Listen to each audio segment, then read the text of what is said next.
Hey, ladies and gentlemen, welcome back to the channel. This is Crypto Wealth, and today I'm very excited for an interview that we have. We have Mike from Graphene Blockchain, and we're going to be talking to him today. He's the CEO of Graphene. They are doing some things that are extraordinary. I recently covered Graphene briefly on a video, and as I've always am with my audience, I'm upfront. Those two videos were sponsored content. However, I did request an interview with Mike directly because I found the project to be very, very fascinating as I started to research it. I research everything on my channel that I cover, including sponsored content. And what they are looking to do with graphene, I think, has the potential to truly be extraordinary in this space. And so I wanted to speak with Mike and really just kind of get an idea of where he's coming from, what are his ideas on the blockchain, and really just give you a chance to be able to hear from the CEO himself. So, Mike, thank you so much for being here today. Very glad to be here. Thank you.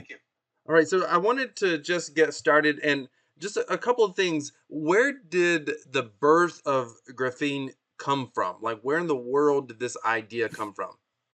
Sure. So it really came out of the genesis of Four, which is the Four blockchain is where I got involved with crypto to begin with.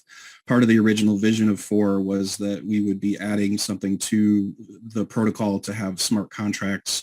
Originally, we thought it would be something like a sidechain concept where we'd be adding a separate blockchain to the existing Four blockchain, but as our developers really looked at it, the lead developer that was working with me, Julian Meyer, was saying he really didn't think that concept was fully thought through and wasn't sure that it was going to work very well. So he really was advising that we should start over with a new blockchain that would have the native capabilities based on the latest concepts and a lot of the research that had been going on and research he was doing. He thought it was going to be a much more secure architecture, but really it would require us to essentially start over. Um, from there, it really evolved because we did authorize going forward with that. Julian and others were working through developing that.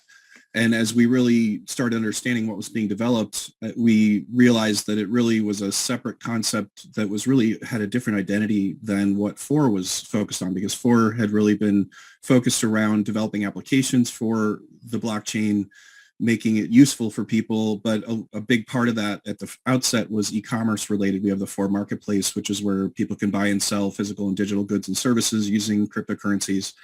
And so we thought if we just added graphene as a new release of Four, that it really wouldn't get the attention it would need. It would really wouldn't be recognized for what it is, because you might think, oh, that's just another feature that Four has, which might have been already cast in that e-commerce space.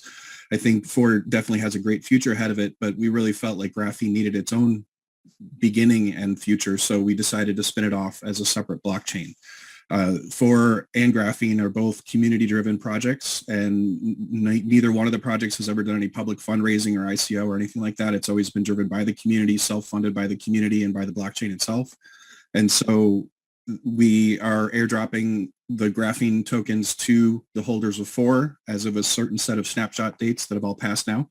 And so essentially people will get about 10 Graphene tokens for each Four that they held. And so it's kind of a side project or a spin-off project from Four. That's really where it started from. So let's back up. That was a lot of information. Let's back up. I'm Mhm. curious to know your starting cryptocurrency. What was it in the crypto space or the blockchain space? Because you're also the CEO of, I think, Blockchain Builders or something like that. So you have a lot of. I mean, you're emotionally, personally, professionally invested in this space. What? Yes. So before we get into this, and just for the audience sake, I always like to know what was it that attracted someone to this space, because that says a lot about the direction they want to go in the space long term. So how did Sure. you hear about crypto? What attracted you to it? Can you just take us to the beginning of Mike's crypto story?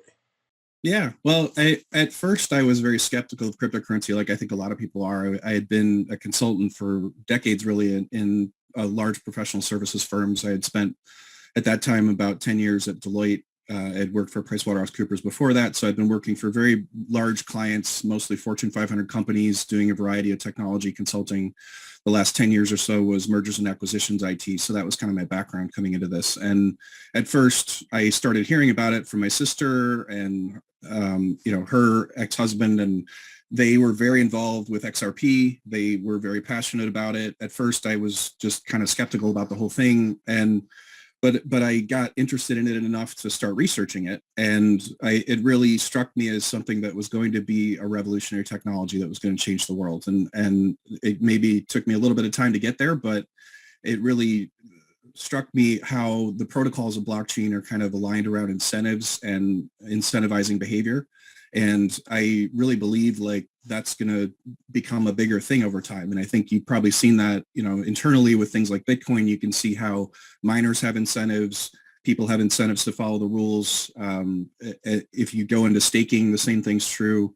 So part of that was part of my own thought process of saying, wow, this is something that looks like it's really going to have a big influence in the world over time, as well as just, the basic financial impact that it's going to have, which we've seen already to a large extent. I think at first I got involved with FOR as an investor. I was just part of the community like anyone else. And then I decided to start contributing to it. And so I did that on the side, and then eventually decided to go full time. So I became just the CTO, and I think eventually, well, at first the CTO, then the CEO of FOR. And so I think I was able to bring my background in technology. I had done a startup before that was also payment related called Tektura, which was eventually sold to Oracle for $663 million. So I had built large systems before. I had dealt with payment systems before. So I had a lot of relevant experience, and I think it made sense for me to take the lead over what FOR's direction was going to be. Graphene, I think I kind of already told you the story about how that started. Blockchain builders really became a way of serving clients. So especially during the long bear market of crypto over, let's say, 2018, 2019, I realized that there was a demand for those services, but not a lot of people supplying it. And also I wanted to make sure that our team was going to stay sustainable and that we could grow the team, even though the revenues in crypto or the prices of crypto weren't necessarily going to support that for a while. So a lot of projects were reaching out to me saying, can you help us with this, either launching a new cryptocurrency or taking over development if they weren't happy with their development team.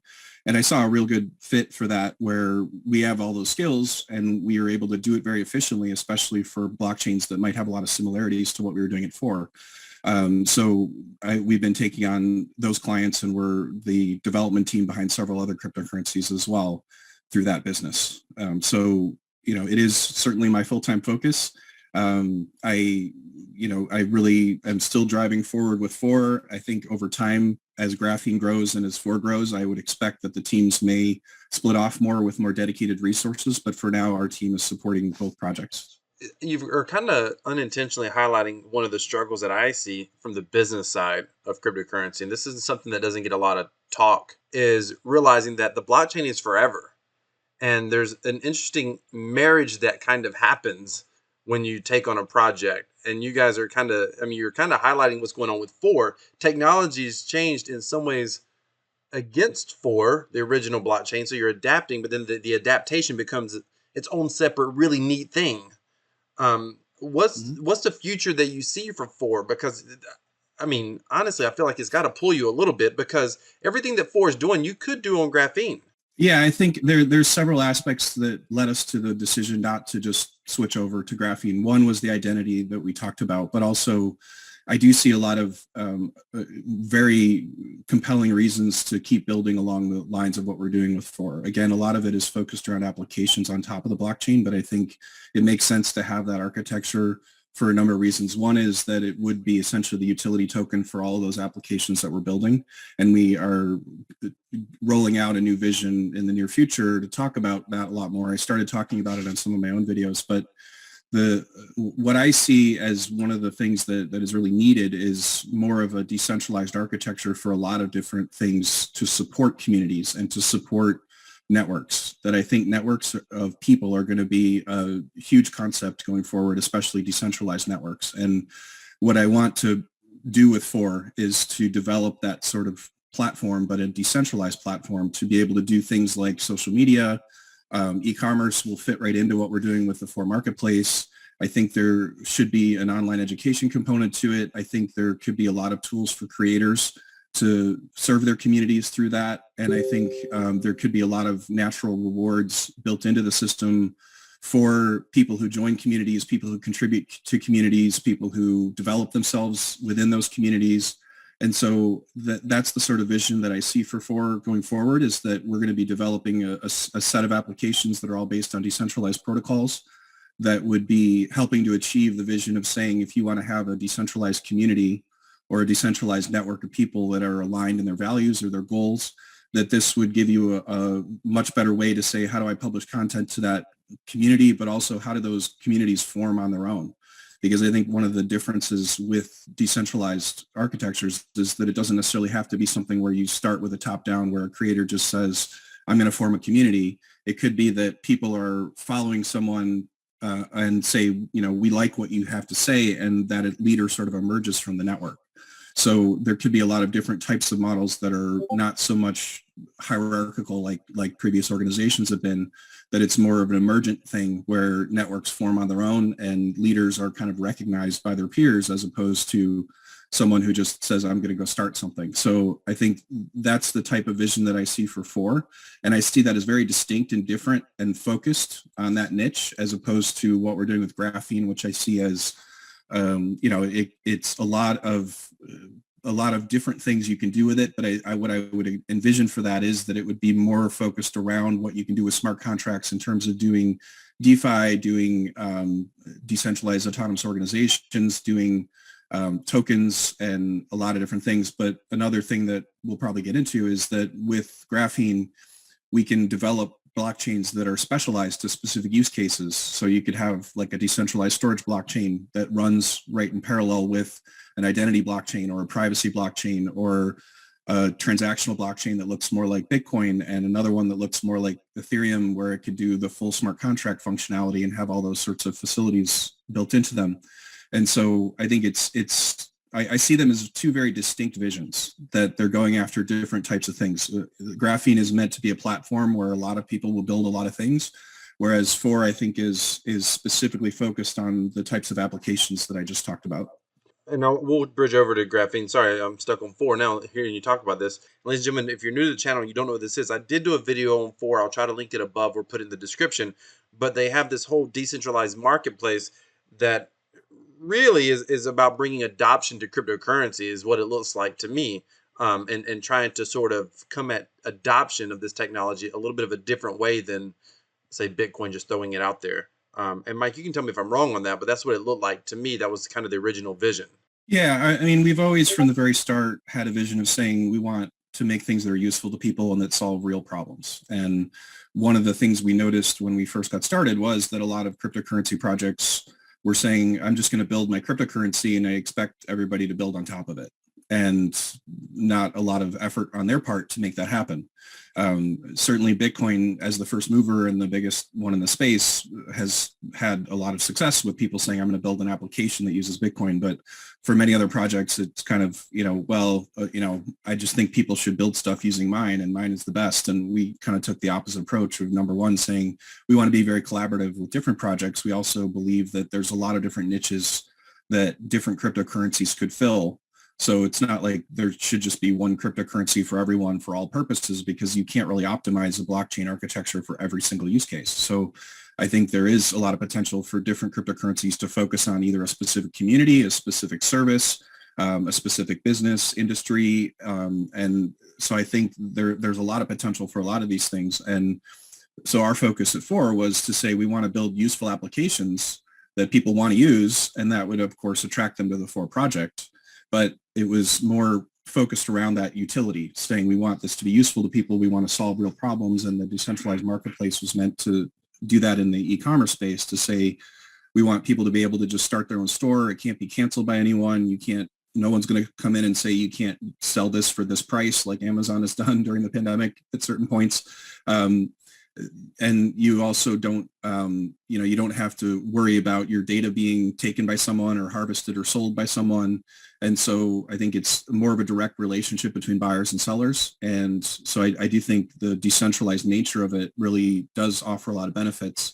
as well as just the fact that it doesn't charge huge platform fees for everything you buy and sell, like a lot of the major platforms do. But I'm a big believer in saying that centralized platforms have a lot of flaws and a lot of risks associated with them. We just saw some of those yesterday with Facebook, and I'm a big believer in saying we need to build decentralized. And I think a lot of different things that are currently handled by these centralized platforms really would be done better with a decentralized architecture, at least where there is a good fit like that. And I certainly think the e-commerce space is one of them.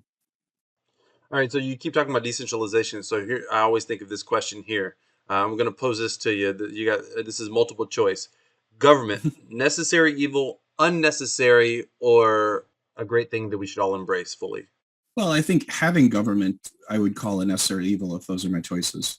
I mean, I think there certainly are things that I disagree with that they're doing now, and I think there's a lot of problems with government in many ways. But I think I'm certainly not all the way over on the anarchist side saying we shouldn't have any government. I think that would have a lot of its own problems, and so I think there is a role for government to play. In my personal view, it probably would be a lot smaller than it is today, but I definitely think there's a need for some sort of government in society. And I think, again, if you go all the way to the free market capitalist anarchist type side, I think there's a lot of dysfunction that can happen there as well. So I think there is a role for government to play in the marketplace, but I think at the same time, I think it's gone way too far in certain aspects. No, I wanted to ask that question, and I would agree with you. I think it's a necessary evil. The only reason I ask that is because every now and again I see a cryptocurrency company, and it looks like they're. And I understand there's necessary things you have to do to operate a business. I get that. And what brought this question up was your focus on decentralized marketplaces, etc. Without Mhm. going down that bunny hole, I do see a lot of potential there, and there are company risk for creating something that is decentralized. I could go a lot of directions here, but I want to get over to graphene. And when I look at the Mhm. future of graphene, one of the things that did impress me was Four has a long track record. Like you all have been working on this. How long have you been directly related with the project? As an investor, I think I got involved right around the start or right after it launched, which was in 2017. And then I went full time on it in 2019. Okay, so which that's quite in crypto, that's a lifetime. Now, I mean, you look like you've lived more than 2 years, but in crypto, 2, 3 years is a lifetime. Why do you feel like four, and because this is directly going to affect the future of graphene, why do you feel like four? I mean, almost nobody knows about this project, truly. So why do you feel like four hasn't gotten more market share or more attention up to this point? Well, I think some of it has just followed the cycle of a lot of altcoins projects like that, where it did have a big run up back in 2017. I think it was at the peak something like $8 or $9 for which is many times where it is right now. I think the what I noticed was that it just followed the cycle of a lot of the projects that were around at that time. I think one of the differences and the reasons I believe in it is that I do think we've come up with a model where we can sustain and grow the team and we can continue developing. Whereas a lot of projects who don't have any sort of sustainable business model can't keep it up and can't keep developing what they're doing. I believe in the vision that I just described in terms of saying that we want to build useful applications. And I think the ones that I'm talking about are going to be ones that could get a lot of traction and a lot of attention and grow the user base. I think part of that would be that it has that social networking component to it, but also just the fact that it would be solving a real problem that people are looking to solve. I know people that are looking for this solution. And so, I think it's something that really could fill a niche that would be useful to people and cause a lot of growth, both through just solving those problems, but also through natural network growth. As more and more people use it, it would become more useful. And so I think through the combination of those things, I really believe that Ford does have a very healthy future in front of it. And as a team, I think it has already proved itself to me to say we can sustain this. We can even hire people in the middle of the bear market and make that work. And I continue to want to grow that through what we're doing with Ford, but also through blockchain builders and through what we're doing with Graphene. Okay. So the future of graphene, if you were to be able to have a crystal ball and you were able to see this project, you get to the end of your lifetime at 120 years old, and you could look back and say, hey, that project did everything I wanted it to do. What would it be? Well, I think the potential for graphene is hard for me to say specifically, like this is exactly what's going to happen with it, because it is a community driven project and it has so much flexibility to it and so much ability to customize it to different use cases that it would be hard for me to predict saying here's exactly where it's going to be many, many years from now. But I think, to try and answer your question, I think it would be a platform that would be able to be used globally by communities everywhere, and that it would have, thousands, maybe even millions of users, and that it would be solving real problems again, but it would be something that the community would drive in the direction it wants it to go, and that it satisfied the needs of that community. And so I think part of it would be that it does have a lot of adoption, that it has a lot of people that are using it to solve real world problems. I think it would be certainly most likely having a big impact on things like DeFi and decentralized autonomous organizations, but those are kind of the current things that people are envisioning with crypto. And I don't think that's the end point. I think that's really just the beginning. So I think to me, it could have a significant role in all of society, and eventually it may become where you have complete companies that run on the blockchain. Some of them might be highly autonomous on their own. And at some point, I might even expect that government will get involved with some of this stuff in terms of running parts of government with things like graphene. But I think they're probably one of the last ones that would adopt blockchain, just because I think they prefer centralized control for a variety of reasons. So I'm not expecting that to happen anytime soon. But I think if I look forward as far as you're saying to, 120 years from now, I could see the entire world relying on blockchain for a lot of functions that are currently handled by centralized functions. Mike, I'm enjoying this conversation. You have really thought through a lot of this stuff. I like when you said like autonomous decentralization, the whole cryptocurrency side. Basically, that was the beginning, and you see so much more than that. Mm-hmm. I oftentimes believe that adoption happens through necessity more than anything else. I mean, there's also this financial incentive, but like the real use case of cryptocurrency is not DeFi protocols that are going to pay us a return. That's really not the single biggest use case ever. But true adoption happens out of necessity. Do you agree with that? Well, I certainly think that's a stronger factor. I don't know if I would agree that it needs to or it must be through necessity, as opposed to saying there are reasons for people to adopt things. I mean, I don't think anyone necessarily needed to use eBay when they adopted eBay or PayPal or some of those things that became really big things. I think it was essentially based on saying there's a big benefit, that it's solving a problem that people want solved, and it's doing it in a way that's better than the existing ones that are out there. So I think, in my mind, for graphene to get adoption, it would need to be solving a problem better than existing solutions. And certainly if there's something where they have no other choice, then yeah, that's going to drive a lot of adoption.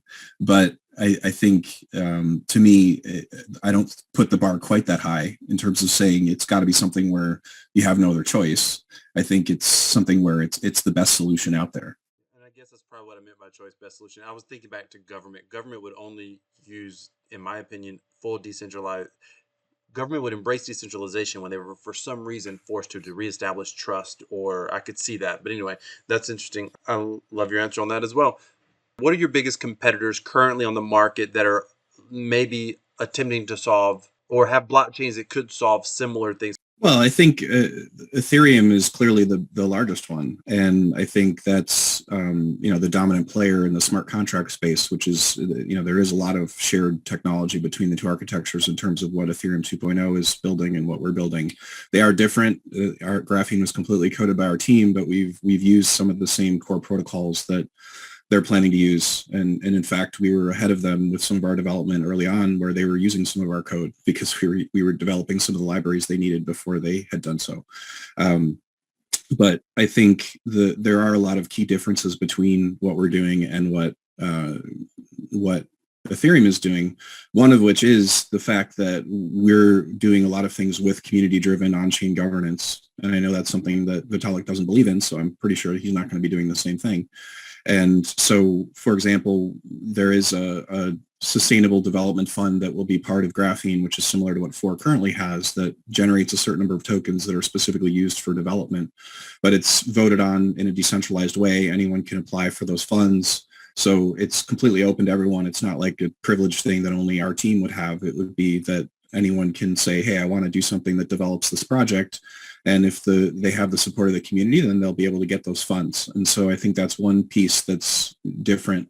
Another is that we're going further than that, where even a new shard blockchain that's added to the ecosystem would be something that the community can vote on. And so, and it would go live automatically. It would be able to say, okay, someone would propose, here's a new shard blockchain that I coded and I want to add to the system. We'll have a review process to make sure something malicious isn't going to make it through that process. But beyond that, the community would vote and say, do we want to add this to the project? And if it is, then it would automatically go live in a similar way to kind of how you would upload a smart contract. So it's something where the community really can drive the direction of the project, which I think is different than how the Ethereum organization is running things, where in order to get something added to their protocol, you have to kind of basically be part of their team and get their support and have them funded and go through all that. So I see our entire governance structure as much more decentralized and much more community focused, as opposed to something that is more managed from a centralized team or a centralized leader like Ethereum. So I think they certainly have a lot of success, and I have a lot of respect for all the work they're doing. I just think this is a different solution that would fill a different need and would have some advantages, at least for certain purposes, where, if you wanted to do something that was really useful, but Vitalik didn't like it or the Ethereum groups didn't like it, then you would pretty much be stuck, right? And I think in the case of graphene, you wouldn't be stuck. If you could convince the community that this was a good idea, then you'd be able to do something on graphene that you wouldn't be able to do with Ethereum. Mike, go ahead and admit it. You think this is better than Ethereum, right? Well, I think it has some benefits that I don't think Ethereum's going to have. I think it does have a lot of similarities with Ethereum too. And like I said, I have a lot of respect for what Ethereum's doing. So I'm not going to be throwing shade at Ethereum. I think they're really sharp people and they're doing a lot of great things. So, that's part of my attitude of being collaborative, is that, I do appreciate all the things that different projects are doing. And I think we're still in a time in this industry where there's a lot of experimentation and innovation going on. And I think it's great to have competitors. I think it's great to have other people that are trying different things so we can all find out what works and learn from each other and keep improving what we're doing.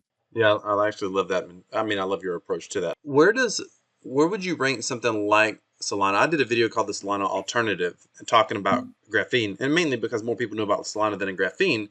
And I was really just focusing on the throughput, and I want to get to that in a moment. Do you see Solana moving in the direction of an Ethereum? Are they moving in the direction of a graphene? I'm like, what are your takes on that project? And I know you're going to give me a really good PC answer, but I really, as a CEO of this project, I would love to know, what your thoughts are about some of your competitors. Do you even see them as a competitor? I honestly would say I'm not that well educated on Solana to be able to give you a good answer on that. I mean, it's not that I wouldn't. I just haven't done a lot of research into exactly how they compare to what we're doing. I can't keep up with every single project and say, let me see exactly what they're doing and how it lines up to what we're doing. We're really more focused on building our own solutions. So I just don't think I'd be able to give you a really detailed answer to say, here's how I think Solana stacks up. I think certainly they're getting a lot of traction right now, and I think they're doing a lot of great things too. But I just don't think I'd be able to give you the type of answer you're looking for right now. Maybe if we had another conversation, I could follow up with that. Good enough. I'll say that. So what is the first use case that you see for graphene? What is, clearly you are building this for a purpose, and then you see that it can do so much more than that. And this project was built a bit out of necessity. We understand that you were trying to improve upon 4, and you realized it could be its own thing and its separate thing, and it needed attention on it to be able to get wider adoption. So what is the number one use case or the first use case that you see? Well, I think the immediate benefit that people will see is the scalability, that we'll be able to handle transactions, have much lower transaction fees than a lot of competing blockchains with as much or more functionality to be able to do certain things. I think the immediate priority I would have after launch is to make sure we have that full smart contract shard working well, and that we can start building out the infrastructure to have tokens and DeFi and decentralized autonomous organizations and things like that. And I guess when I step back and look at the state of the market and where things are heading, I think tokens was kind of the first wave that really made Ethereum on the map and, took off in a big way. And then on top of that, I think DeFi kind of was layered on as the next step. And then I see the decentralized autonomous organizations as kind of a step after that. They obviously overlapped a little bit. I know we had some DAOs earlier on, but right now I think DeFi is certainly getting a lot of the attention, but I think decentralized autonomous organizations to me are kind of at the bleeding edge. I don't think they've really reached their full potential, but I think they will. And it might not be right away, but it might be in a year or two. Because I think there is a lot of potential for that. I just don't think it's been completely built out with the infrastructure that it needs. So if I were to pick a direction myself and as a member of the community, I would say I'd want to head towards that decentralized autonomous organization and make sure that we have full support for those things and that we're able to support people who are trying to innovate in that space and just figure out exactly what they need to be successful and what we can do from a protocol perspective to make that really work well. And then I think from there, a lot more will become clear. I mean, I've always approached development as an iterative thing, kind of an agile method where you don't try to envision the end state completely. I mean, you certainly need to have a vision of where am I heading, like you said, but I think you also want to learn along the way from your customers, from the people who are using the products. And so along the way, that's certainly what I would plan to do, is to say, as soon as we have something live and people are using it, we're going to be looking for feedback from those people about what they need and what they want next. And so while right now I might look at that and say, we certainly want people to be able to develop tokens on Graphene. We want people to be able to do DeFi sorts of things.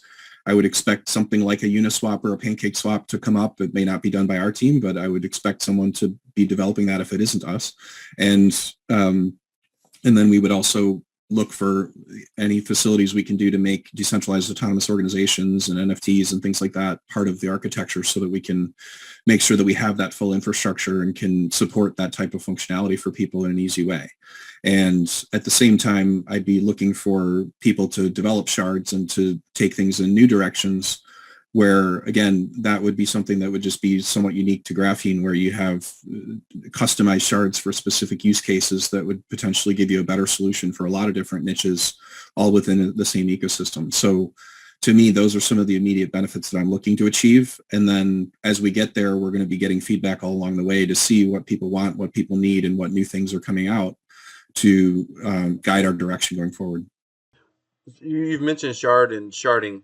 Just for new people watching, in as best layman terms as possible, can you explain what sharding actually is, what that technology is? Sure. So there would be a base blockchain that ties the entire system together, and that might be what you would think of when you think of an average, like a Bitcoin blockchain or even the current Ethereum blockchain, where there's just one blockchain. You have a block on top of a block, and it's a linear structure sort of thing. In most cases, there are some blockchains that have different types of architectures, but that's the typical one that most blockchains use. This would be something where you would still have that base blockchain that ties everything together, but you would also have individual blockchains that are going off from that blockchain. And so you could kind of think of it like a tree structure with a bunch of branches coming off of it, where everything happens on a branch for the most part in terms of a user transaction, but you can also traverse from one branch to another. So you can say, if I do a transaction on one shard, I can also move those tokens or move that data over to another shard and be able to do things across them. And so again, if you have one shard that has specific functionality you need, you might move your tokens over to that shard and use it there. And then if you need to use different functionality, you might move it across to a different one. There probably will be cross shard facilities as well, where you can move directly between them if you need to do composability and have things that are happening on multiple shards simultaneously. But one of the key factors of that is that they all are tied still in the same ecosystem with the same protocol. So when you have a set of shard transactions, it's summarized back to that main blockchain, and that also secures the transfer between them. So if you have current technology that crosses blockchains, like you have wrap tokens and things like that, where people move things from one blockchain to another and back, that's very hard to do in a secure way, which is one of the reasons why my developer didn't like the idea of the sidechain, is that it's very hard to keep two separate blockchains in sync with each other when they have different confirmation times and things like that. So this eliminates that risk because it's all part of the same heartbeat, all part of the same confirmation structure. It's following all the same rules. So you essentially get a lot of the benefits of having a whole bunch of different blockchains that can be doing different things that are for specialized purposes, but you can also traverse between them as one integral ecosystem. My mind just went somewhere. You just kind of blew my mind for a minute. I want to come back to that. So just to recap for my audience in the simplest way possible, one way to think about sharding, you used a tree, the main trunk as the main blockchain, then all the branches come off, Yeah. or almost parallel highways. That's another way to think about it. If you had parallel highways, you know, that were in many cases serving a different function. But what are the key? And then everything comes back ultimately, one way or another. Technically, everything comes back to the main blockchain to keep track of everything, Mhm. transactions and whatnot.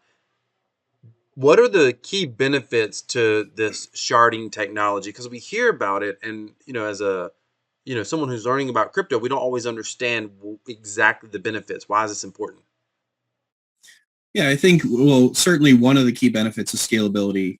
And what that means is, you can have, like I said, maybe 1,000 blockchains running all at the same time. And so you would essentially multiply your capacity by that amount of shards to say, if you can do, let's say, I think right now it's a pretty low transactions per second on Ethereum, but let's just say you could do, 70 transactions per second, which is what I think 4 currently is doing.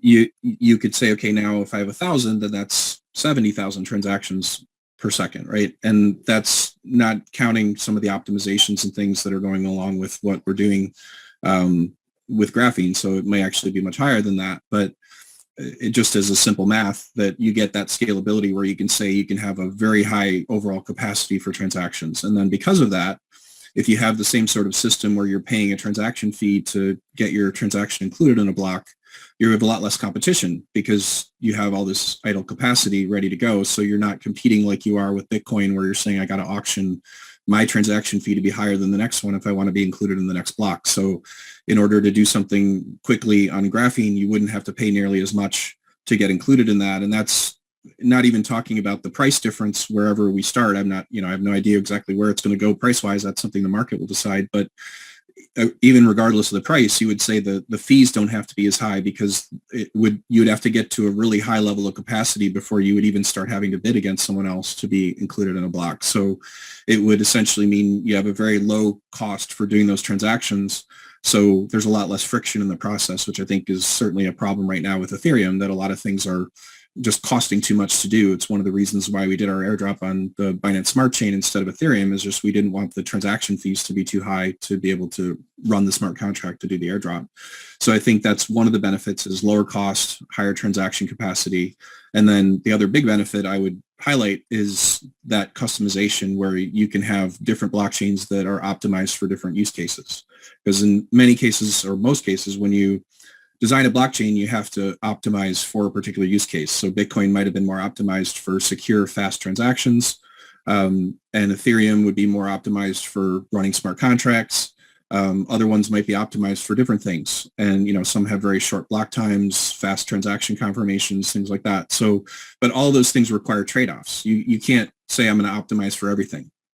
Whereas with graphene, you can have different shards that are optimized for specific things. So you can say, okay, when I need to do something that's a fast, secure transaction, I can do it on that shard.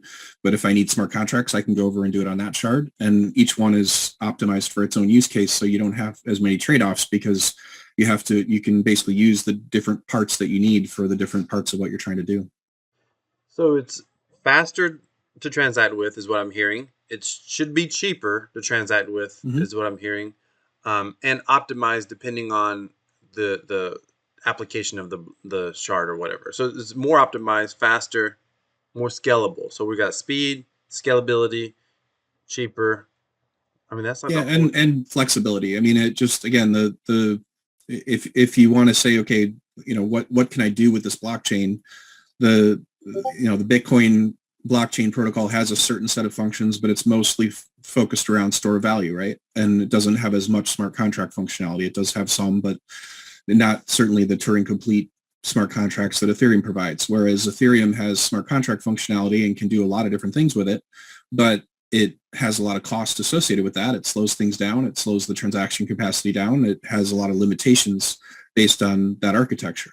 And so I think the ability to have the flexibility to say different parts of the architecture can do different things, it opens up a lot more possibilities, as well as things that just can't be done on either of those blockchains, because there's nothing built into them that can support those things.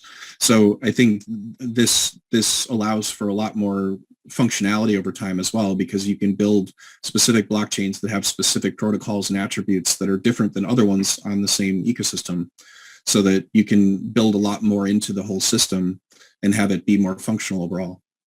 I'm sitting here thinking, where does this fit into the whole ecosystem? And the more you talk, the more I kind of get excited and nervous at how excited I get thinking about it. Because for me personally, I'm the guy who I'm an idealistic. Like I think we need a decentralized currency to rule the world, meaning everybody uses it. Basically, is what I mean. So we Mm-hmm. rule our currency. So in a decentralized way, the challenge with that obviously is scalability and transaction times and speeds. The other challenge with it is we really need atomic DEX type technology, cross. I've always thought we needed cross chain functionality and we needed to have it occur in a decentralized way. But the more you're talking, I'm sitting here thinking, no, maybe we just need graphene because here's the thing, like what you've explained, if graphene was the future Ethereum when it comes to just token creation, let's just talk about token creation alone, then theoretically you would have cross shard technology in place. Anyone could have a token, or you could swap one token for another. um I mean, it could all exist if it was inside the same blockchain. The reason this can't occur on Ethereum is because it's too expensive and it doesn't have the throughput. And so I guess that's what we need to go to next. What do you think is the transaction per second that you're going to be able to handle on graphene? I honestly don't know if I could give you a specific answer to that, because we haven't gotten far enough to be able to do like a stress test to say, how far can we take this? I think in theory, there could be many thousands of blockchains running at the same time, and each one could potentially do hundreds of transactions per second. Again, until we do the full testing, I don't want to make any kind of promises, but, even with four, just as, again, a thumbnail starting point, you could say currently it's doing 70, and when we turn on the SegWit functionality, maybe you could even get to 140 transactions a second with that, because it's really based on the space more than anything. And so you could potentially go much faster than that with graphene, even just on a particular shard. How many transactions per second can you do? But that would potentially also vary based on, is it more like a Bitcoin style shard, or is it more like a Ethereum style shard? And so when you're doing smart contracts, it might be different. However, it would also be much better than the current Ethereum architecture, because it is using a lot of newer technology. I mean, there are actually a lot of really significant inefficiencies in the Ethereum virtual machine that's running today. And the technology we're using, called EWASM, which is WebAssembly language, it would make it run hundreds of times faster than it does now. I think the estimate my developer gave me was that the EVM right now runs code about 200 times slower than if you were just running it natively on your own computer. And that with EWASM, it would be more like twice as slow. So I guess that would be 100 times faster. And so there's a lot of things that would potentially be executing a lot faster, be able to be validated a lot faster, be able to be included in blocks a lot faster. And so I think you could see a lot of different elements of this that could speed it up a lot more than what we've seen in the past. So if you could, again, a lot of it would just be like, you could do your own math, plug in your own numbers. I just don't know if I want to promise something. But if you say I have, 10,000 blockchains and they're all running at 100 transactions per second, then that's 1,000,000 transactions per second. Again, I'm not sure if that's exactly what we're going to see when we do it, so I don't know. But I do think it's going to be very high, much higher than most other blockchains that exist today. And I think it has a lot of potential, even on top of that, for more scalability, because there are things like quadratic scaling and other things you can do even without, within a shard, to make more scalability happen within the shard level. And there are the layer 2 solutions that people are developing for Ethereum and Bitcoin and other things that could potentially be layered on top of graphene as well. So I think at a certain point, you can say scalability is not going to be our problem. I think I'm certainly not going to be focusing on that, saying, oh, we need to get more scalability in the short term, because I think we're going to have much more than we need. And I think we need to focus on, again, building out the ecosystem, building out the functionality, making it useful for people, and getting people to use it, to the point where maybe in the future scalability would become a problem. But I guess I don't see that happening anytime soon, because Just I think stop it. Every blockchain in the world runs into scalability issues. I got a CEO telling me, yeah, our blockchain is not going to have, I can't promise you how fast it's going to be, but our blockchain is not going to have scalability issues. Like, stop it. This is crazy. This is well, I madness. mean, I'm talking theoretical maximums, so I'm not trying to like promise the world to people, and that's why I'm reluctant to give you any kind of number No, you just because reluctantly I threw don't. out a million TPS. You just reluctantly threw. But I thought I was very specific, saying you can plug in whatever numbers you want to that because we don't know the answer yet. I mean, it could be that those are not realistic numbers, so I don't want to say that was a promise. But I mean, if you want me to be like a realist about it, I can say within a shard, it would still be potentially more like what you would see with a current blockchain. And so if you're using a particular shard, and if everyone wants to use the same shard, then you might have a lot more limitations. But I would imagine that what would happen then is people would say, okay, this one's too slow. Let's go over to that one. And so it would balance itself out over time. And so I think you have to look at it in two different ways because, on a particular shard blockchain, it would look a lot more like a current blockchain where it's a linear set of blocks and it has some limitations, like you said. But the difference is you can have a really large number of shards running at the same time. And as we need more capacity, we can add more of the same shard type to be able to say, okay, if we ran out of capacity for smart contracts or if things started getting congested, we can just add as many more as we want to provide more capacity based on what people are using. So, from a user standpoint, all this sounds great, but like, I don't have to know what a blockchain is to use Bitcoin. Am I going to have to understand transferring from one shard to the next, or does that just happen through the technology? I think for the most part, you're not necessarily going to have to know it to just use it as a base user. Like if you were just transferring tokens, for example, the way we're designing the address structure, the shard would essentially be identified in the address that you create. So if you send to a graphene address, it would already know what shard to go to. If But you is it want to move optimizing it, towards the fastest, is what I'm saying, or the more secure? well, Or it's whatever the user creates. So like, if you say I want to have a token or I want to have an address on this shard, you would create an address on that shard. So at that level, yes, you would need to understand that there are shards and you need to pick which one you want to use. But once you pick, okay, I want to create an address on this shard, then someone can just send to that address. They don't have to say I got to send it to the right shard.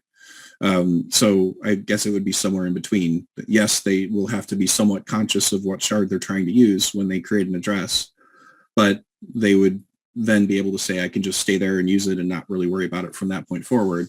It would only be when they decide they want to move to a different one that they would have to potentially say, I'm going to go make an address on a different shard or, do something to move it across. so that would affect throughput. Basically, you would have to know what you were using, what was faster, what was more efficient in the moment, what was less congested.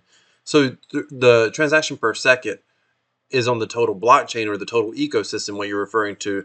But as a user, you could have substantially lower transaction per second based on the shard that you were using at the time, whether you were aware of it or not, kind of thing. Yeah, I mean, it's certainly possible if there was just a really large number of usage, many, many people just all using the same shard all the time, then you could potentially have congestion on that one. And I think, if that did become a problem, maybe we could even have some facilities we'd build into the wallets and the protocols to help people balance that out. So maybe recommend shards to people, say, okay, this looks like the best one for you for what you're trying to do. I would certainly look to make it as easy as possible to use. So, I mean, I understand what you're saying. It is a big problem in the industry that a lot of people need to kind of know the specifics of how the technology works in order to use it. And I don't want that to be the case. So to whatever extent we can mask that from the user and say, we'll handle that for you, we would certainly be looking to add those features to our wallets and to our protocols. So I'm going to ask you another question you don't want to answer. When is the graphene Mhm. airdrop going to happen? Everybody wants to know. And how is it happening for those who aren't aware? Well, let me just say this because I covered in the video. You took 3 snapshots of current 4 token holders, if I understand correctly, and you're It was gonna 6 snapshots six. actually. Okay, 6 snapshots. Sorry, of current 4 token holders, and then you're gonna airdrop them some complimentary, free, however you want to say it, graphene tokens. So when does the snapshots have already happened? So if you're watching this and you didn't own 4, the snapshots have already happened. So when are the current 4 holders going to get their graphene, sir? Yeah, the I can't answer that one. The first airdrop is going to be on October 11th, so it's not far away. It's about a week from now, I guess. And so that's going to be the first one. And since there were 6 snapshots, there would be 6 airdrops. and we are going to stagger them somewhat, but I think it might be something like 2 weeks apart. So it will be over the course of the next, couple of months that will be completed. So, again, the overall total would be that the supply we expect is that people could redeem up to 10 times the supply of 4, which I think is, I don't know, somewhere in the 23 million range right now.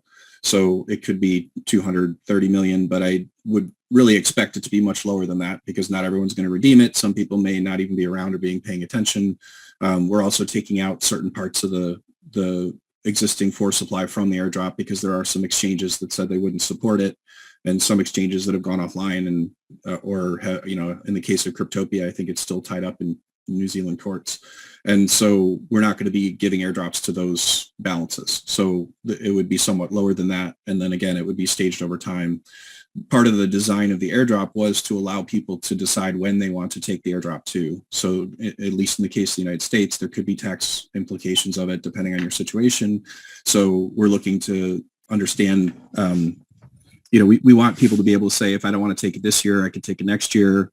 I could stage it over a number of years. So we're giving people that flexibility to be able to decide when they want to take the airdrop. And that certainly means that there probably is going to be a certain percentage. Sorry, my cat's crawling around my desk. That we would expect that the redemptions would probably be much lower than that. But in terms of the timing, we've developed the system. We had a little bit of a setback recently because AWS locked us out of our account. I don't know why. I'm still trying to figure that out. But we rebuilt everything over on a different hosting service, and that's all up and running now. So we're pretty much ready to go, and we're just going to be ramping up to the 11th to start the first airdrop, and then we'll continue on with the other ones after that. Wait a minute.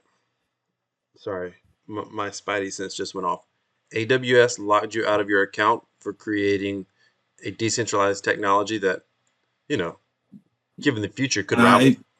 I don't know why it happened. It may have been some billing problem or some other administrative type of thing. I don't know. It was a weird situation where none of our developers could get into their accounts, and I tried to get support, which was actually pretty hard to do. I finally did get through to talk to somebody. He said he would take care of it, but it really was still going to be a difficult process to get access back. So currently I still don't have access, and we decided we couldn't wait because it was going to take, potentially weeks, even if we did get access back. So we just said, okay, we're going to move everything we were doing there over to other hosting services. So that's where we focused our efforts. But I don't know why. They actually told me they can't tell me why until I have access to my account. Wow, that's crazy. Okay, so when do you expect or anticipate that the actual Graphene token blockchain will launch officially? That one I don't have an answer for it specifically. I mean, we are going to be focusing a lot more of our efforts on that going forward. And I would say I'm also looking for more developers to join the effort. So if there's anyone in your community that thinks they want to contribute to our development, I'd be happy to talk to them. We are looking to grow the team at this point. So, we will be focusing more on that. A lot of the architecture is developed. It is pretty far along, but there is still work that needs to be done. I'd say the majority of the work right now is the front-end wallet interface that we need to develop and just tying that into the underlying protocol. Most of the back-end protocols are there, but there definitely needs to be some work done to develop that wallet interface and all the functions that the wallet needs, as well as just testing the entire system, making sure it's all rock solid before we go live on the mainnet. So I'm looking for help, and if people want to join the team, feel free to reach out to me. Would you say there's a shortage of blockchain developers? Yes, I'd say definitely. I mean, I think, that's one of the reasons why there's demand for services for blockchain builders, I would say. But, I think if someone has a lot of knowledge and a lot of skill, most likely they're probably already working on a project. So it definitely is a challenge. But I would say in my case, part of my response to that is I don't necessarily look for someone who's done exactly what I'm asking them to do already. That I'm willing to train people. I'm willing to work people that want to learn. And so, if someone has good development experience and they've worked on complex systems before, that's primarily what I would look for, because I would just want someone who has dealt with something more complex like what we're doing, as opposed to directly working on exactly the type of product that we're developing. We're going to be wrapping this up anyway, but this is a good point to go ahead and give them your Twitter information or something, so someone could reach out to you easily. So whatever you want to Sure. share that you're willing to share publicly, you can go ahead and share that. And I'll include Telegram links down below and that sort of thing as well, for people to be able to plug into the community. But how could people get in touch with you, first of all, if they did have knowledge on blockchain development and wanted to look for work? Yeah. Well, my Twitter ID is a little hard to type. It's TOHSNOOM_,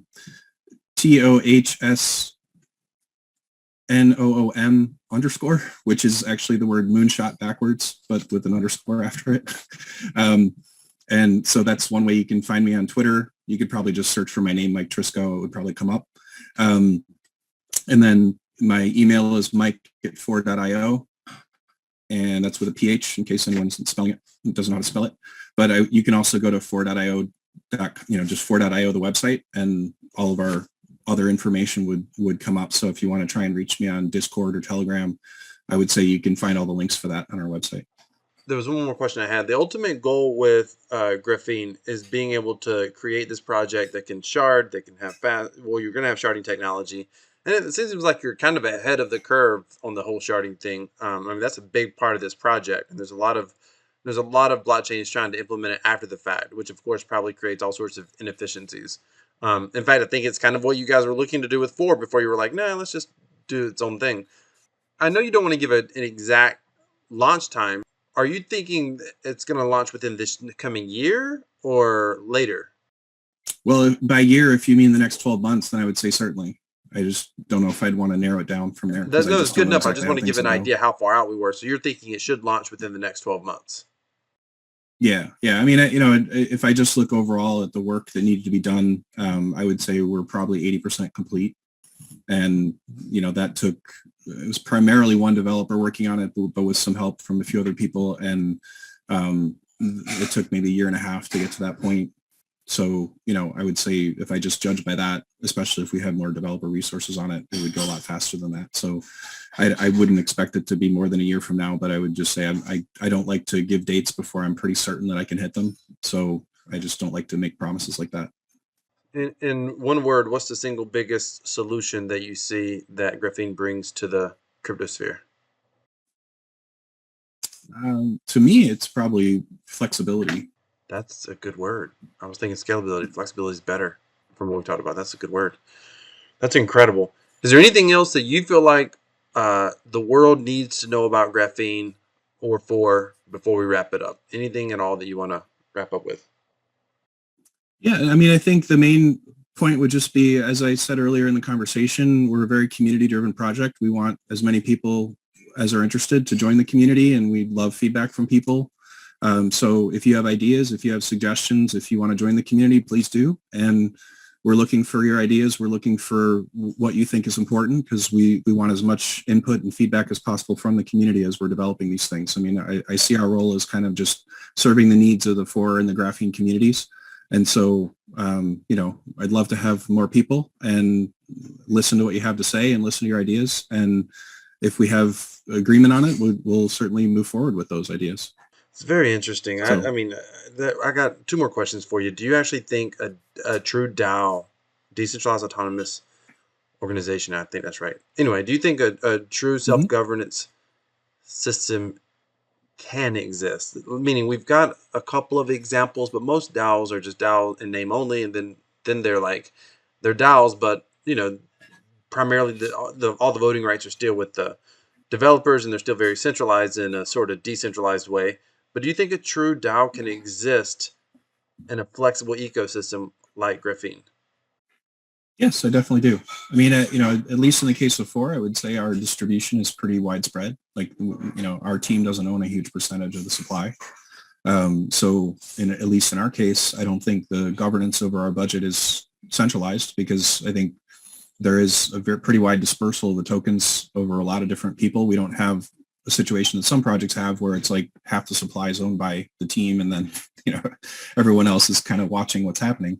It's the opposite. I mean, I'd say we probably have much less than 10% of the supply, and a lot of people that are getting it, it's mainly used for development, to fund development, so people can either hold it or spend it, and we don't really keep track of what people are holding. But I would still say it's a pretty small percentage. But at the same time, to answer your question more directly, I think it definitely can happen. I think it just needs to be structured well, and it needs to be thought through in a very deliberate and intentional way. I think there probably are going to be a lot of missteps along the way with people doing it in ways that don't work or that end up with kind of a centralized structure, even though that wasn't the intention. But I think it definitely has the capability to be there.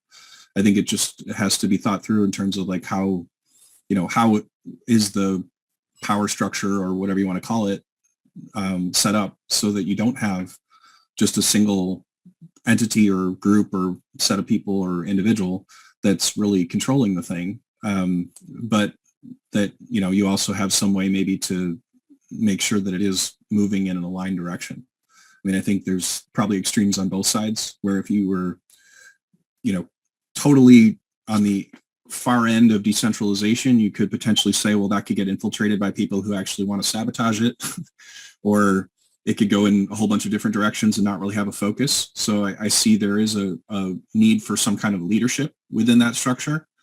But at the same time, I think in my mind, it would be something with a lot of checks and balances on that leadership, where you wouldn't have the ability where that leader can just say, no, this is the way we're going, and overrule everybody else. Like, to me, that would be a failure in terms of having a DAO that works that way.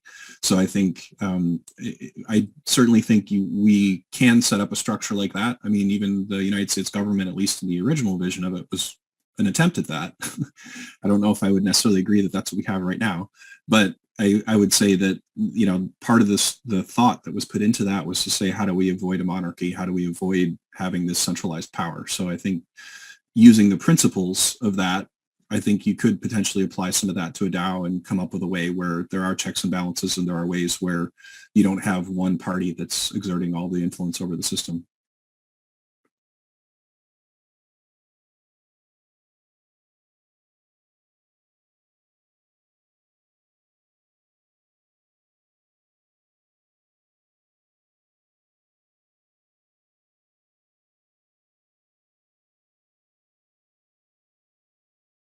Mhm.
Well, to your first point, I mean, I think there's certainly, I think, like I was saying, are ways that I think it could be structured to make it harder for it to be either corrupted or infiltrated or subverted in some way. I think I certainly would expect that there's going to be some friction with existing governmental structures, but I guess when I just step back and look at what's happening, I see networks as becoming a lot more important than institutions in the future.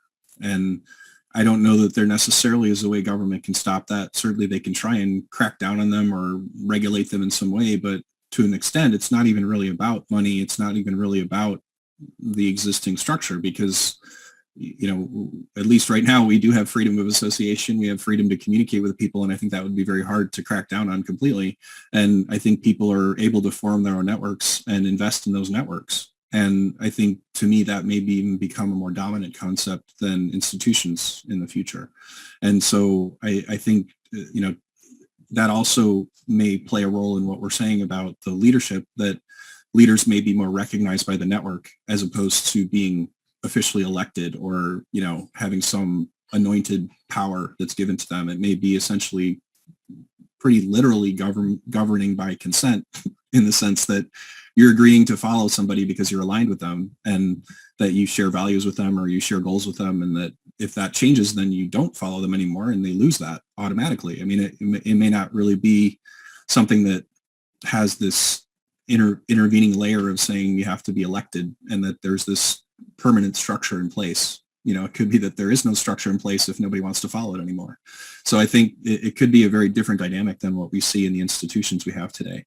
And sorry, your other question was about, I think, Uniswap. I mean, all I would say about that is just that we haven't really put any thought into that because our goal is to get to the fact that we're launching. I mean, we'll get to that question when we get there.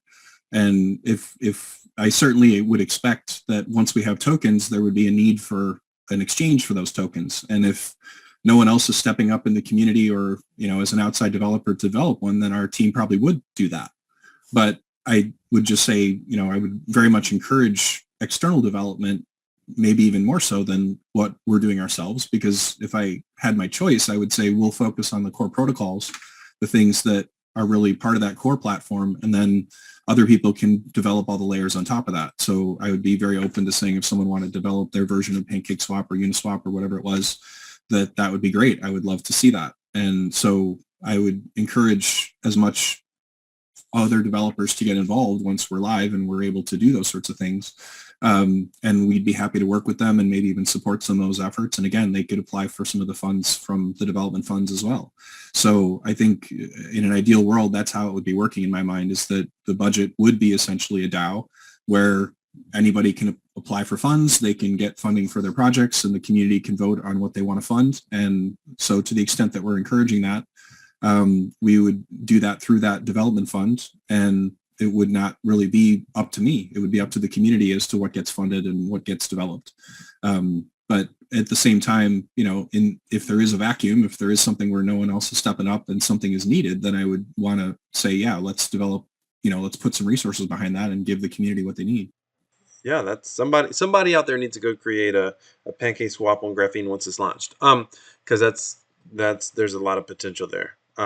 Maybe I'll just apply for the development fund, and then I'll just hire blockchain builders to build it, and then I'll pay back the development fund. And yeah, here we go. Sounds good. So, what is the final question? Is there a use case, or what would be the use case for the graphene token itself? Well, I think, to me, it is primarily just a way of representing ownership of what's to come. So I think it's meant to be something where people can, trade it and transact with it on the BSC blockchain for now. But I think the ultimate use case would be that it would be converted back into a native graphene coin once the mainnet was launched. So I think there may be some development that goes on BSC in the meantime, and it may have additional functionality in the meantime for that. But I think in my mind, the main use case is to say, if you want to be part of the graphene project, that's the way you can be part of it. And I also think there is some utility of kind of centering on at least an initial value for the coin before we finalize all the various tokenomics and parameters around graphene, because there is some of a factor there where, for example, if you're going to be running a validator, which is like the staking component as well as, some other components that are needed, it's basically a lot of the jobs that need to be done by the blockchain, then you need to be able to pay enough rewards to that person to run the validator that it's profitable for them. But at the same time, you need to balance it so there's not a lot of inflation. And so we're certainly intending to start out with a very low inflation, but we need to know, okay, what is it going to cost to run a validator? And let's make sure that we're giving enough rewards to people that they actually want to run them, because we do need a large number of them to get started and to keep the ecosystem healthy. So I think one of the functions of having it on the BSC blockchain first is to understand what the market value is in people's minds. And so we can judge what would be kind of the floor of the rewards that we would need to pay someone to be able to say it's profitable to run a validator, and they would actually want to run those validators. So that's one of the, I guess, discovery pieces that's going to be coming out of this next stage. That's brilliant. Using BSC as a discovery mechanism is brilliant. So let me clarify my question. When graphene is launched on its own native chain, when the chain actually rolls out, at that point, what is the purpose in the token? Obviously, to pay rewards. Is the token used for transaction fees as well? I'm assuming. What are the use cases for the actual token itself when it's on its native chain? Well, I think it would be a similar a similar role that Ethereum plays on Ethereum. You know, it would be something that would be used to pay fees. It would be used to transact, you know, to exchange value. Um, and it would be essentially the utility token of the entire ecosystem for everything that's going on there. Makes total sense. Very good. Hey, Mike, this has been an incredible interview. I appreciate you taking time. You articulate well. You go into a lot more detail than my brain can sometimes comprehend. Clearly, you have a background in technology. Clearly, you're the right guy for this. You really have a unique mix of both. And I asked you a lot of questions because I wanted to kind of see what your vision was. And a lot of people who are technically focused don't always have the visionary side, but blockchain CEOs tend to.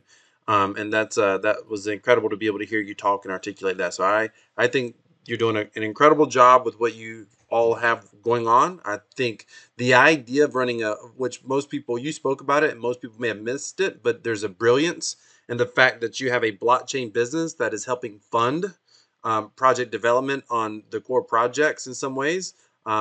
And at the same time gives you the chance to collaborate with other people's brains indirectly and what they're accomplishing. I think that positions you well. I think it's phenomenal what you're doing. And I think that really graphene is something that the world needs. I mean, this technology, this flexibility is what the world needs. So I just appreciate you taking time out of your day to do this interview. Thank you so much for being here. Ladies and gentlemen, I will put Mike's Twitter info in it's Moonshot spelled backwards underscore, but I'll put it down in the description. I'll also put the Telegram and the 4.io is PHORE.io. But I'll put that link down in the description as well. Check out what they have going on, ladies and gentlemen. I believe this technology truly, truly can make a difference in the world. Thank you so much, Mike. Thank you. It's been great.